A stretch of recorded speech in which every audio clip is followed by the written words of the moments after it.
Hello, everybody, and welcome back to the WCW Monday Night Wars What If series in TEW 2020. Sierra Daredevil bringing you all of the live action and what can really be said about what happened last week. Last week on Nitro, after we found out that Spring Stampede had been canceled, we were treated to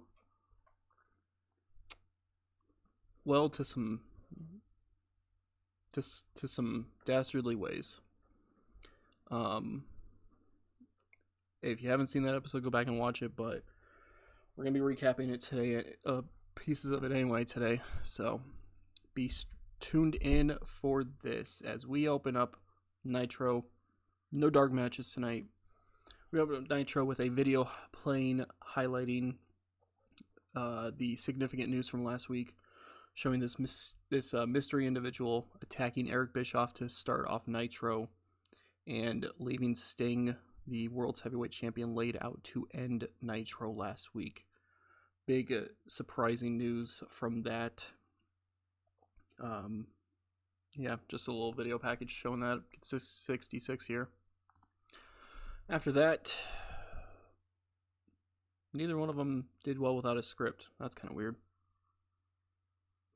Anyway, after that, the commentators began to talk about what happened last week when Steve Austin comes out all sorts of pissed off about everything and says that he grabs a mic. He says he warned that son of a beep last week what was going to happen, and the guy decided to ignore the warning.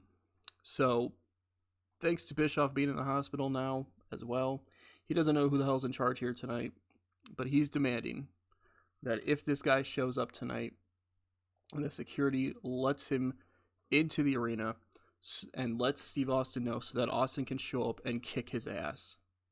Crowd goes crazy for that. And then they go even crazier about the fact that the world's heavyweight champion Sting comes out at this point in time.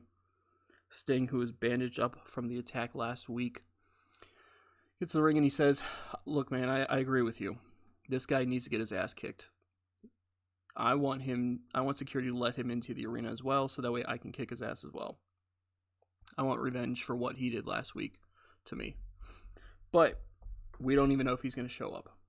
We don't know if he's going to show up. We don't know if anybody else is going to show up. We don't know if anything is going to show up. So I want to move on. I want to keep focused on the future. You and we have a match scheduled. Now, Spring Stampede may be off the table, but you and we still have a match scheduled. We still have a match. I'm still gonna take my word. I'll let you. I'm still going to have you take me at my word. That's what I'm trying to say. And you still are going to get the next shot at the World Heavyweight Championship that sits on my shoulder. So he says Spring Stampede may be off the table, but tonight isn't. Tonight, how about we do the match right here in front of 6,800 people in the Fitzgerald Fieldhouse? Austin says, "Listen, I have been wanting that shot for a long time now. I've been waiting for the shot at the World Heavyweight Championship for a long time now, but I'm not going to take you on when you're not 100%. If I'm going to beat you, Sting, for the world's title, I'm going to beat you when you're at your best, so that there is no doubt about it that I am truly deserving of the world's title." And Sting says, the attack last week, I've suffered worse. I've been beaten down a lot worse in the past before. This is nothing. And Austin says that, "Listen, I get it. I get it. You want it, I get that, all that, but I'd rather focus on finding that SOB right now. I'd rather focus on taking my aggression out on him." Before Sting can continue,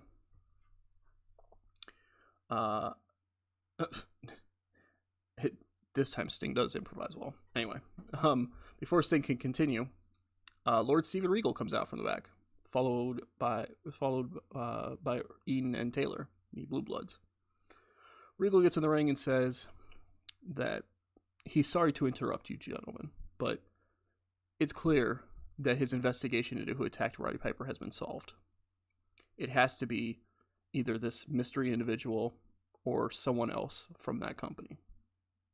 It clearly has to be someone, that clearly has to be what happened to Roddy Piper. And that he stands alongside these two men, alongside the two of you, Austin and Sting, in hunting this bloody fool down and beating that, making him pay for coming here. Austin kind of questions this, though. He says, listen, I'm all for watching this guy get his ass kicked, but someone had to have let him in. Someone had to have let him in to the arena. It wasn't me. I know it wasn't Sting. There's probably a lot of other people in the back it could be. But you just happen to be out here right now. And if I remember right, when that guy who was here last week was briefly here in WCW, he was in a tag team with you. He teamed up with you on a few instances before he left. So, who's to say that you weren't the one who led him in? Regal takes huge offense to this. It says, are you bloody questioning my loyalty to this company? I may have problems with a lot of the people here. I may have problems with a lot of Americans. I may have a problem with a lot of these wankers. But, and crowd, gasp for the fact that he was able to say wankers on TV. But I did not let that man in.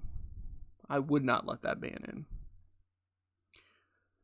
An argument ensues between the two of them that ends up getting Sting involved in the middle of this. And Sting says that, listen, you two fighting with each other is not going to get anything done. It's not going to help anything. It's not going to solve anything.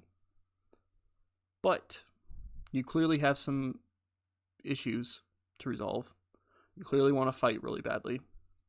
So, not knowing who's actually in charge tonight, if anybody is in charge tonight, how about you two just meet later on in the main event here tonight? Both men seem to agree to this. And Sting says, okay, then there you go. We have a matchup. Main event tonight, Steve Austin versus Lord Steven Regal. And yours truly will be at ringside just in case that other guy or anybody else decides to show up. So that's our main event for the evening. Is going to be Steve Austin versus Lord Steven Regal, with Sting at ringside to make sure nobody gets involved in the match. So that's going to be a heck of a match for the main event for sure. Gets a 95 rating for the segment too. Good stuff. After that, we are treated to a matchup featuring Dean Malenko defeating Christopher Daniels in 741 by submission with a Texas Cloverleaf. Gets a 64 rating. Not really any significance for the match itself. Malenko looking strong in the match. Daniels with a little bit of offense here and there, but it was all basically just Malenko in control. However, after the match is the important thing, because after the match, Dean Malenko is blindsided by the television champion, Meng, who lays him and Christopher Daniels out with kicks before he grabs Dean Malenko, locking in the tongue and death grip and making him kind of go limp in the ring as officials come down to try to pry him off of there. So clearly the issues between Dean Malenko and Meng are not coming to an end anytime soon, and very good chance that that Malenko and Meng are going to be facing each other in the near future for the television championship or not. I don't know, but they're clearly going to be facing each other at some point in the near future. We'll have to see where that leads to. After that, the commentators talk about what happened last week with Randy Savage and the Giant, with Savage being lured into a trap, so to speak, getting attacked by the Giant. The Giant, it is mentioned that because of that attack, despite the fact that Spring Stampede has been called off, the Giant has been suspended by the board of directors for breaking the no physical contact clause in the contract. Bobby Heenan asks how that's fair to the Giant at all, because the match is not on. And Tony Schiavone says, that the match is on because it has been officially rescheduled for Slamboree later this month. So Slamboree, as of right now, is scheduled to happen, and the first official match announced for the show is set to be Randy Savage and the Giant in that no disqualification match. Now, without getting too much into it, pretty much for the most part, the entire card that was going to happen at Spring Stampede is happening at Slamboree, so expect that to happen, but I think there are going to be some slight changes before we get to the show, but that is kind of where we're set up right now. So we have our first announced match for Slamboree. Should it happen, should the WWF try not to cancel this one at all, or sorry, that company up north that we're not allowed to mention the name of, should they try to cancel this one at all, we'll see, but that gets rescheduled, gets a 73 rating for the segment. After that, we get the Horsemen backstage with Mean Gene. Flair says that last week a company of cowards tried to take shots at the real number one wrestling company in the world. But despite those shots, WCW is still standing.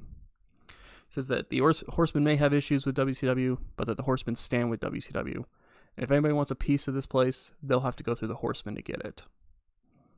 Kind of making that very, very clear. He says, but while they wait for any other cowards to show up tonight, in a non-title matchup, we're going to see Brian Pillman and Chris Benoit take on the World Tag Team Champions, Bam Bam Bigelow and Vader, in a non-title match. Flair and Anderson are going to be there, keeping an eye out for any cowards. But he says that no matter what, the Horsemen will not fail tonight, especially you, Pillman, he says while looking right at Pillman. Pillman looks slightly annoyed by this, but then catches the glance he's getting from Flair and just kind of bows his head. The Horsemen walk off as Okerlund throws it back to ringside. So kind of some stern words there from Flair, who says that Pillman and Benoit need to get the job done tonight, essentially. Or else, who knows. But 83 rating for that. Pretty good stuff there. After that, in a decent matchup, Harlem Heat defeat the Armstrongs in 10-20 when Booker T pins Scott Armstrong with a missile dropkick. 52 rating for the match. Kind of to be expected. The fact that this went 10-20 is kind of surprising because, their previous couple matches that they've had did not really go this long, but the Armstrongs had a little bit more fight this week, but still could not get it done at the end of the day. Still was not able to get it done as Booker T able to pin Scott with a missile dropkick. After the match, Harlem Heat tell the camera it's just a matter of time before they are the WCW World Tag Team Champions once again. Not one of those things that they're just kind of shouting into the camera as it's in there. As the commentators mentioned that up next we hear from the Macho Man Randy Savage himself. When we come back from the commercial break, Randy Savage meets Gene Okerlund out on the stage and says that he didn't want the Giant to be suspended, but he now knows that he has just a few more weeks to wait until he gets to have it. He gets to get his hands on him and make him pay for everything he's done to him. However, he knows that even though the Giant is suspended, the Taskmaster isn't. So he calls out the Taskmaster right now. Taskmaster comes out after a little bit and says, it doesn't matter if the Giant isn't here, he is going to destroy Randy Savage at Slamboree. Savage says that he knows he could still be suspended because the ruling is that just because one of them can be suspended doesn't mean the other one still can't, and that Savage could be suspended if he attacks the Taskmaster. So he wants Taskmaster to deliver a message, a verbal message, that is. He says that after everything the Giant has done to him, Giant thinks he's unstoppable, unbeatable, etc. But the Giant isn't taking on just anyone at Slamboree. He's taking on the Macho Man Randy Savage.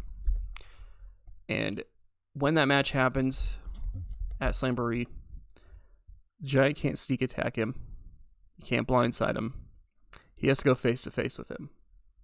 So far, everything that Giant has done has been a blindside, has been a sneak attack, has been a cowardly thing to do, which is crazy when you think about it because the Giant is clearly bigger than anybody in this company. But at Slamboree, the Giant has to go face-to-face with Randy Savage. And when that happens, the madness will lay waste to the Giant. Savage leaves the stage area as the show moves on. This gets an 85. Good stuff there. Cannot go wrong at all. After that, in a decent matchup, Johnny B. Bad gets a victory over Rob Van Dam in 7-16 by pinfall with a shooting star press. 63 rating for the match. Is kind of what it is. Wanted to get the former television champion, that is, another victory on TV. And gets a chance to, get RVD featured on TV as well. See if he can't start getting a little more popularity, so we might be able to start using him a little bit more often, because right now he's still not much of anything popularity wise in America, so trying to build him up there. After that matchup, Bad is celebrating his victory when the show goes backstage to see Dusty Rhodes laid out on the ground with blood coming from his face. The camera is then grabbed by Big Bubba Rogers, who says, "Come get your daddy, Dustin. Someone's bullying him," before laughing about it. The show then kind of transitions to Dustin Rhodes watching the segment on a monitor backstage when he sees this happening. Well, he's watching the show backstage. Sees this happening, he goes sprinting out of the room he's in, running down the halls, trying to find out where his father and Rogers is.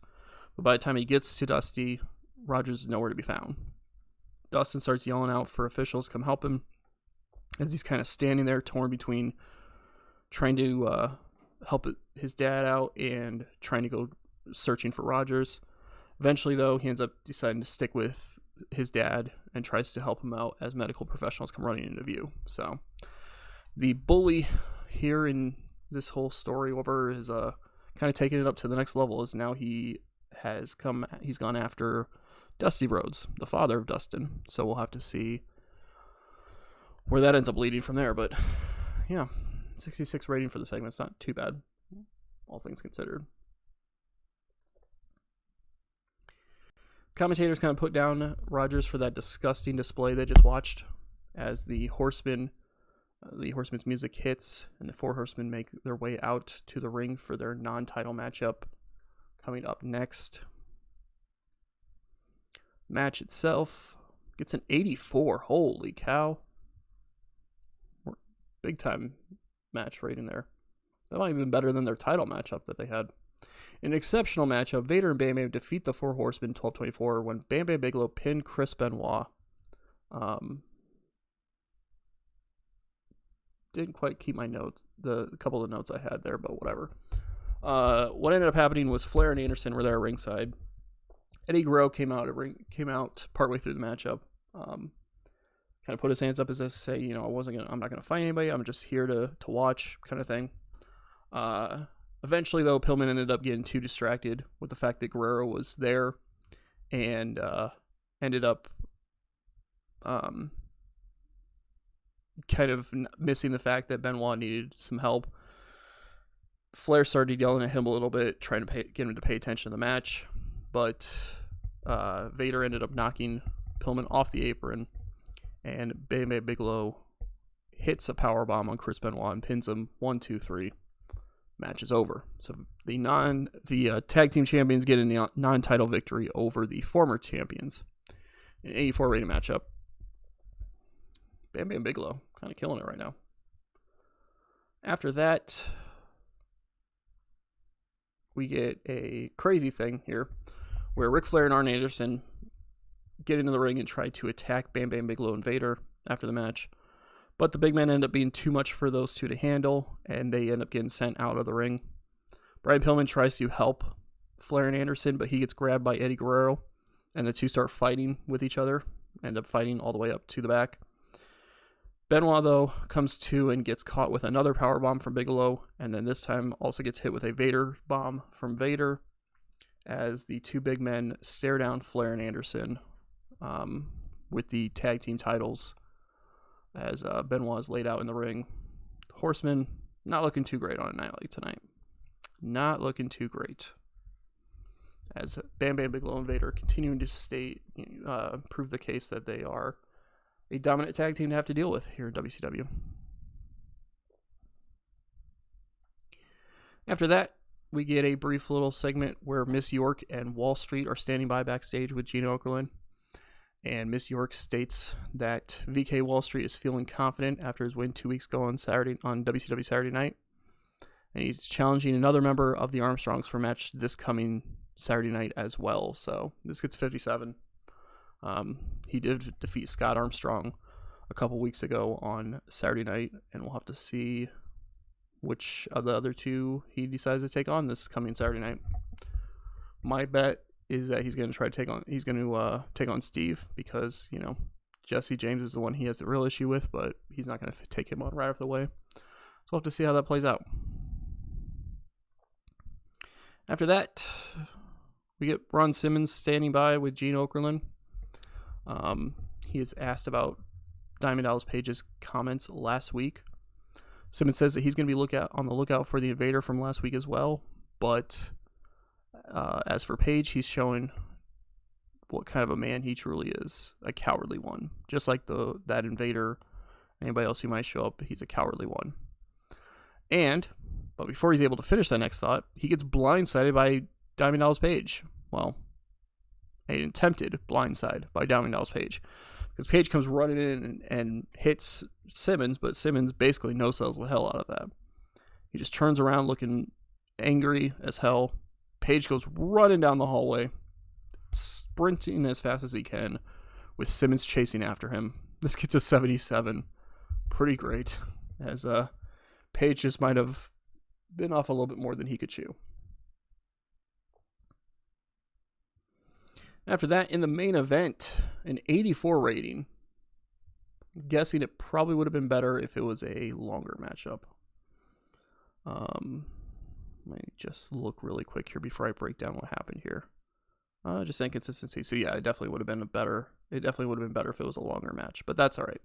It needed to be this long for a reason. So Lord Steven Regal and Steve Austin go to a double count out in 10.5 minutes because of Paul Levesque showing up. Oh, well, I said his name, but it's because of the mystery individual showing up over, kind of had his voice kind of carrying over the PA system, laughing about how this company is supposed to be something to worry about. He's basically just kind of rambling, but it's nothing really important. It's just the fact that his voice is there. And he says if he's supposed to be meeting this force to keep him away, then they should head to the parking lot right now. And so this is enough to cause Austin and Regal to both leave the ring. Both of them get counted out as Regal, Austin, and Sting all sprint to the backstage area, planning to head to the parking lot that he was just heard at, I guess. After a few moments of seeing nothing but the inside of the arena, a camera then comes sprinting in with a view, picking up the scene backstage and showing Austin, Regal, and Sting all getting there about the same time into the parking lot area, only to be blindsided by a couple of masked individuals. These individuals beat down the three of them as the unmasked individual comes back into view with a smirk on his face. He kneels down, and then he looks at the three of them before kind of chuckling a little bit. And he says three words that may just have a significance in the history books, however. We're taking over. Just kind of remains there, kneeled over them, as Nitro goes off the air with the camera showing those three men laid out on the concrete. So, three simple words. We're taking over. Gonna have to see what that means in the near future. The show itself tonight gets an 88. Holy cow. That's did a hell of a lot better than I expected.